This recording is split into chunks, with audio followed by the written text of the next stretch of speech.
Bienvenidos de nuevo, un saludo muy cordial, junto con el deseo de que estos minutos que vamos a pasar juntos sean muy provechosos para ustedes y para sus hijos, para toda su familia. Según vimos al final del vídeo anterior, no solo es bueno que nosotros conozcamos bien las cualidades de nuestros hijos, sino que también es muy conveniente que ellos mismos conozcan sus propias cualidades. El porqué está bastante claro. Una de las ideas más de fondo de lo que estoy poniendo en este curso es que resulta mucho más rentable fomentar cualidades que corregir defectos. En cierto modo es como el telón de fondo. Es una convicción que me sirve como punto de partida para todo lo que estoy tratando y que no me cansaré de repetir porque es difícil llevarla a la práctica.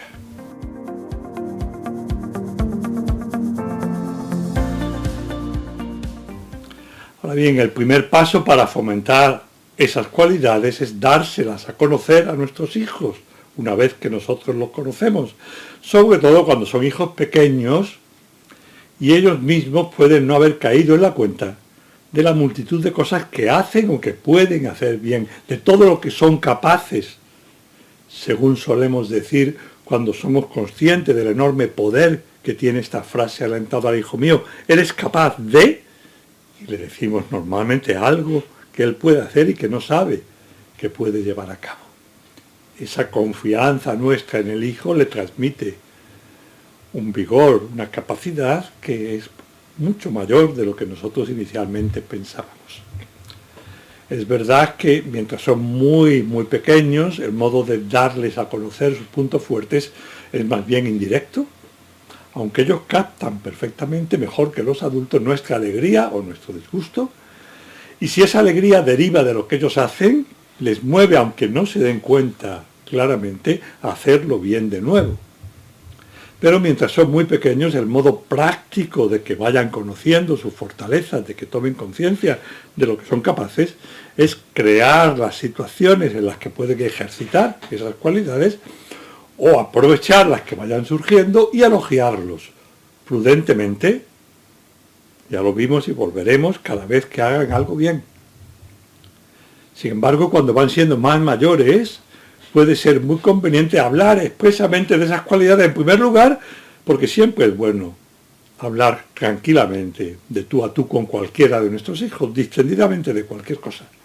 En segundo lugar, y es lo que ahora nos importa, por el efecto positivo que puede tener el transmitirles de manera expresa cuáles son, a nuestro modo de ver, sus puntos fuertes y aquello de lo que pueden tirar, lo que pueden utilizar para crecer más como personas, y lo digo siempre porque ese es el objetivo final, y así ayudar más a quienes tienen alrededor.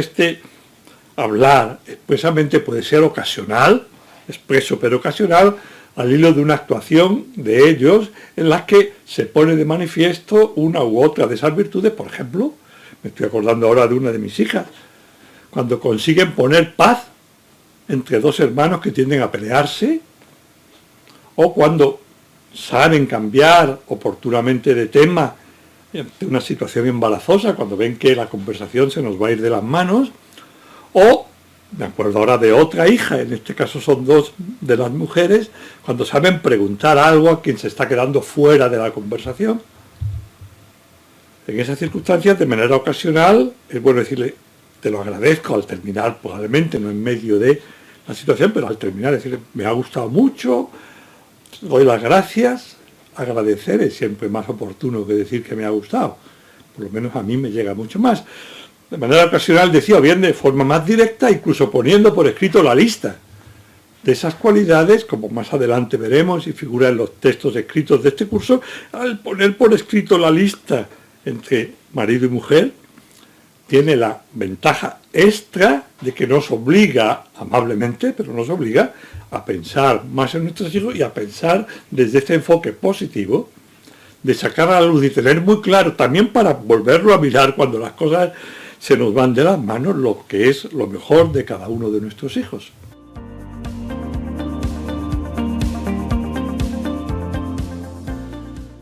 Esto habría que hacerlo siempre con flexibilidad, darles a conocer cuáles son sus mejores cualidades de manera flexible, sin rigideces. No hace falta recordar que cada hijo es único y que también somos únicos nosotros, marido y mujer, esposo y esposa, y no solo únicos ahora y siempre, sino que vamos siendo distintos. A lo largo de todo nuestro matrimonio no educamos igual nunca al primer hijo, y en mi caso que al séptimo, la séptima, primera y séptima. Nosotros vamos cambiando en la medida en que vamos creciendo, vamos teniendo más experiencia, ganando un poquito de fuerza o perdiéndolas en función de la edad, o incluso según nos vaya esa temporada en el trabajo, en el propio matrimonio, o gane o pierda nuestro equipo de fútbol. Por eso lo que vale para uno puede incluso ser contraproducente, dañino para otro, para ese mismo hijo, en un momento distinto, con unas circunstancias diversas, pero en términos generales es muy, muy rentable que conozcamos bien cuanto antes, las cualidades de cada hijo, que se las hagamos conocer a él y que las fomentemos. Son tres aspectos de una misma realidad: conocerlas bien nosotros, hablando si es necesario, perfilándolas, advirtiendo cuáles son los matices propios con los que un hijo es generoso, cuándo y cómo, conocerlas, dárselas a conocer a cada hijo, en privado o en público, tampoco importa, incluso a veces se puede meter en esta dinámica al resto de los hermanos jugando cuando son pequeños, a ver quién es capaz de decir algo bueno de, siempre algo positivo, porque es lo que anima a conocerlas, dárselas a conocer y fomentarlas. A la forma de fomentarlas depende también, como todo, mucho del modo de ser de cada uno, del propio nuestro. Hay a quienes se nos da mejor, incluso a mí se me da mejor escribir las cosas y entregárselas por escrito. Luego viene para mí el hablar a solas y luego el hablar delante de otros. Hay otras personas, sin embargo, que se crecen cuando están delante de muchos. Habrá que tener en cuenta el propio modo de ser, con objeto de ser más eficaz, y el de cada uno de nuestros hijos, sobre todo el de ellos, que son lo importante. Los ejemplos son muy obvios, pero tengo que decir algo y los voy a decir. Al hijo que por naturaleza tiene un modo de ser más, y es más bien creidillo, que piensa que todo lo hace bien, al que va sobrado, parece que no compensa demasiado felicitarlo con cada uno de sus logros, tampoco ignorarlo, pero no hay que estar pendiente.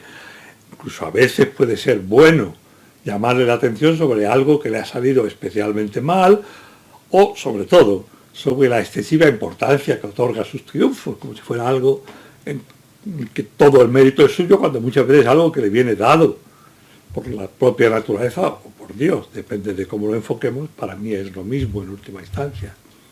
Por el contrario, dijo que es más bien apocado, tímido, que tiene, hoy diríamos, una baja autoestima o un bajo autoconcepto, que tiene poca confianza en sus propias facultades. Vale la pena que estemos más pendientes y le hagamos caer en la cuenta de manera discreta pero constante. Si lo hacemos de forma excesivamente patente, puede que logremos lo contrario, porque lo ponemos en evidencia entre sus hermanos. Por eso diría, de manera discreta pero constante, le hagamos caer en la cuenta de la alegría que nos da con las cosas que hace o que se le dan bien, que siempre hay, y bastante más de la que ellos mismos piensan.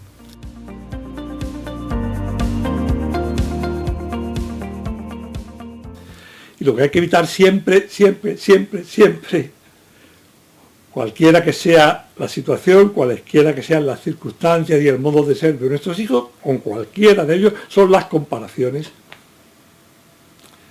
Y aquí el fundamento metafísico, perdonen que sea un poco excesivo, pero es muy importante verlo así, la realidad es lo que manda, como siempre, precisamente porque cada persona es única e irrepetible. Compararla con otra o con otras, para bien o para mal, para hacer que quede mejor o peor que las otras, es casi, y esto es una cursilada, pero lo digo adrede, una afrenta metafísica. Es ir contra la realidad. Es algo que se opone frontalmente a su condición de persona. Y por tanto que siempre va a hacer daño, o por lo menos no va a producir ningún beneficio.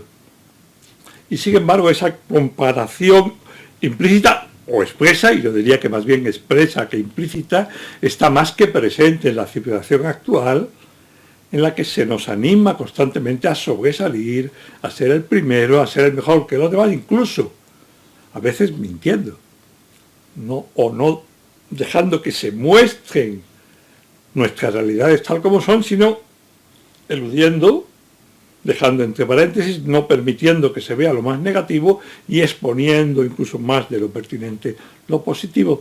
Tenemos entonces que tener cuidado porque todo empuja en la dirección contraria, en evitar este error en la educación de nuestros hijos. O sea, si atendemos de nuevo a lo que es la persona humana, insisto, única, irrepetible y por tanto insustituible e incomparable, el único término de comparación, por decirlo así, aceptable, es lo que cada uno de nosotros, cada uno de nuestros hijos pueda dar de sí en el momento y en la circunstancia en que en cada caso se encuentre. Lo que normalmente conocemos como su mejor versión, aquí, ahora, pero la suya, la de cada hijo, y ninguna otra. No la del hermano, no la del primo, no la de ningún otro.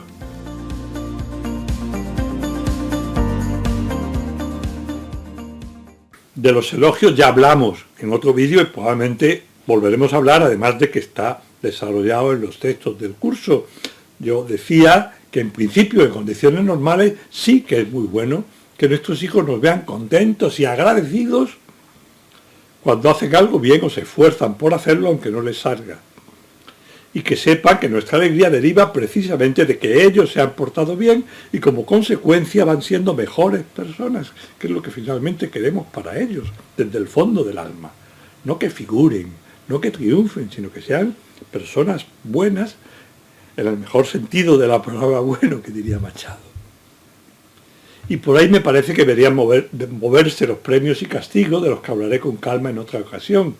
Fíjense, con el paso del tiempo, cuando ya van siendo más mayores y cuando ya somos adultos, o incluso nos acercamos a ser ancianos, el mejor premio, el de más calibre y el más deseado debería ser la conciencia de haber obrado bien. Y nada más, eso es más que suficiente. ¿Por qué doy la razón de fondo relativa a la educación de nuestros hijos? En definitiva, educar equivale a ayudar a nuestros hijos a desarrollar su libertad. No hay que tener miedo a la libertad, aunque siempre implica un riesgo, pero no hay que tener miedo. Y una persona es más libre, la libertad crece o decrece, una persona es más libre en la misma medida en que va haciendo todo lo que hace y por tanto todo el bien que hace por amor. Por eso debemos orientar a nuestros hijos a que actúen por amor y a que sean felices al advertir que es así como han obrado por amor, buscando el bien de los demás, y esto sin necesidad, insisto, conforme van siendo más mayores, al principio a veces puede ser bueno, sin necesidad de refuerzos externos, de apoyo, basta la satisfacción de haber hecho lo bueno, porque así han ayudado a los demás y como consecuencia ellos van siendo mejores personas y de nuevo más capaces de ayudar a los demás. Yo creo que todo esto podemos comprobarlo experimentalmente. ¿Ya? Todos tenemos experiencia de lo poco que nos cuesta hacer algo que puede ser costoso en sí mismo, si lo hacemos por la persona a la que queremos de veras, normalmente por nuestro cónyuge. Mientras que no sentimos ningún impulso inicial a hacer eso mismo por otra persona que no conocemos o no nos cae bien. Cuando hacemos lo difícil por aquel a quien queremos, eso que de por sí es arduo, nos resulta incluso llevadero y, en cualquier caso, finalmente satisfactorio, gratificante. Y en este sentido, la plenitud de la libertad. Y por tanto, la meta hacia la que debemos orientar a nuestros hijos se manifiesta en el gozo que deriva de la acción bien hecha, incluso cuando esa acción ha supuesto un esfuerzo extraordinario. Ahora, como ya apuntaba, la libertad no es algo que está dado en todo su desarrollo, sino que como todo lo humano es biográfica, va creciendo o decreciendo a tenor de nuestras actuaciones hasta llegar a ese punto en el que no buscamos siquiera la satisfacción, lo que buscamos es el bien de los demás y así es como somos plenamente libres. Hasta que llegamos ahí es preciso apoyar las buenas actuaciones con elogios y con premios, preferentemente, repito, transmitiendo la alegría y la gratitud que nos provoca la buena acción de nuestros hijos. Respecto a los castigos, y como va quedando poco tiempo, me limito a enunciar la ley que me parece más importante, y es que el mejor castigo es sencillamente que nuestros hijos desde bastante pequeños, cuando ya van teniendo conciencia y responsabilidad, cuando pueden responder porque podían haber hecho o evitado, experimenten las consecuencias naturales de lo que han hecho, lo que la propia realidad les depara. Y eso también cuando nosotros quedamos mal por permitirlo. Pongo un par de ejemplos para que se vea lo que quiero decir. No es un tema que haya que tratar ahora, pero entiendo que con la sugerencia que voy a hacer se comprende lo que en mi opinión es el marco general de lo que podríamos llamar castigos preferibles, que son, insisto, dejar que la realidad le responda en función de lo que ya han hecho. O sea, si un hijo remolonea al levantarse y no le da tiempo a desayunar, se queda ese día sin desayunar. No le metemos a escondida a la mamá en la mochila para que luego, si no se ha esforzado para andar lo suficientemente a prisa y no ha podido desayunar, no desayuna ese día, y entonces es cuando él se da cuenta de que lo que hace tiene consecuencias naturales, no es algo que nosotros añadamos, nosotros no hacemos nada. Tenía el desayuno, no lo ha querido, no ha podido tomarlo porque ha preferido hacer otra cosa, de acuerdo, él lo ha elegido. Un punto un poquito más difícil, tratándose en el caso de que sea así, de niños o niñas que llevan uniforme al colegio. Si no se pone el uniforme porque no quiere o porque no le da tiempo, va al colegio ese día sin uniforme, aunque eso implique que los demás papás y mamás, padres y madres, los profesores, cuando lo sepan, los profesores no lo harán, los otros papás y mamás quizás sí, piensen que nosotros somos poco cuidadosos y no atendemos a nuestros hijos como deberíamos. En el fondo a nosotros nos importa, por encima de todo, también de nuestro quedar bien y de nuestro quedar mal, nos importa sobre todo el bien de nuestros hijos, no lo que piensen los demás.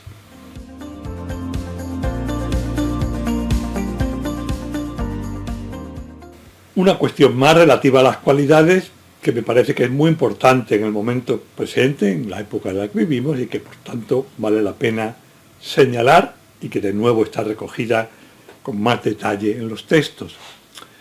En términos generales, y sabiendo que la distinción no es tan neta como yo la planteo aquí, cabría hablar, referido a cualquier persona humana, de dos tipos de cualidades. Las relativas al carácter, las que hacen que una persona sea una buena persona, como la sinceridad, la generosidad, la sencillez en el trato, la afabilidad, la disponibilidad, y otras de tipo más o menos técnico, a las que cabría llamar habilidades, que influyen más bien en el rendimiento académico, en el rendimiento profesional o incluso social. En términos generales podríamos decir la inteligencia, el que sea más o menos inteligente y listo, que no es exactamente lo mismo, astuto, y concretando un poco la capacidad de gestión, la habilidad informática, la buena memoria, los idiomas, el inglés, etcétera, etcétera.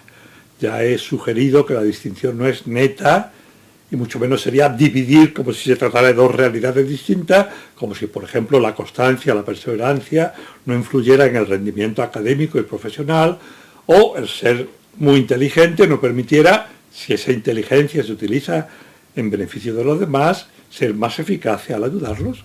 Son realidades que están interconectadas, pero me parece que se intuye lo que pretendo sostener cuando subrayo mucho esa distinción, que hoy me parece que está muy clara, sobre todo porque en el momento presente, de hecho, están muy sobrevaloradas las habilidades de tipo técnico, las de éxito y rendimiento académico y profesional, mientras que apenas si se aprecian o incluso se desprecian las cualidades de carácter cuando no se toman en tono de broma.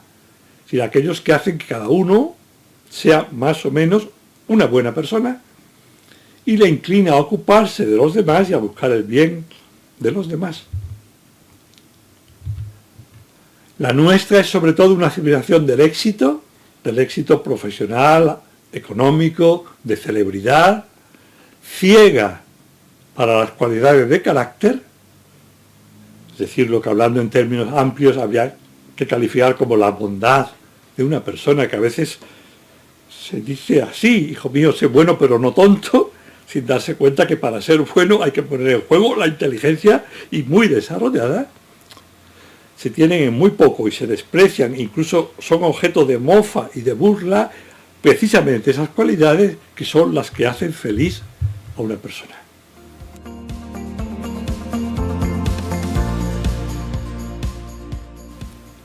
Sin duda el éxito o los éxitos parciales provocan satisfacción, y es muy bueno que así sea, está previsto por la naturaleza, pero lo que llamamos felicidad, que es mucho más que una suma de placeres o de satisfacciones, deriva en exclusiva de nuestra capacidad de amar con actos, o lo que viene a ser lo mismo, de ser una buena persona. Quien sabe amar y ama mucho es muy feliz. Quien más o menos ama goza también de ciertas satisfacciones, pero asimismo transitorias y perecederas, y quien no sabe, no quiere o no puede amar, no juzgo en absoluto, pero sí que afirmo que nunca se acercará a lo que sin más añadidos cabría calificar como felicidad. Por eso el objetivo de la educación de nuestros hijos y de cualquier persona no puede ser otro que ayudarles a ser buenas personas, muy capaces de amar y de amar bien. Solo entonces, cuando les ayudamos a querer, a ser buenas personas, estamos promoviendo eficazmente su felicidad. Y solo entonces estamos actuando como buenos educadores. En cierta manera es lo mismo que actuar respecto a ello como buenas personas, como personas que los quieren. Muchísimas gracias y hasta el próximo vídeo.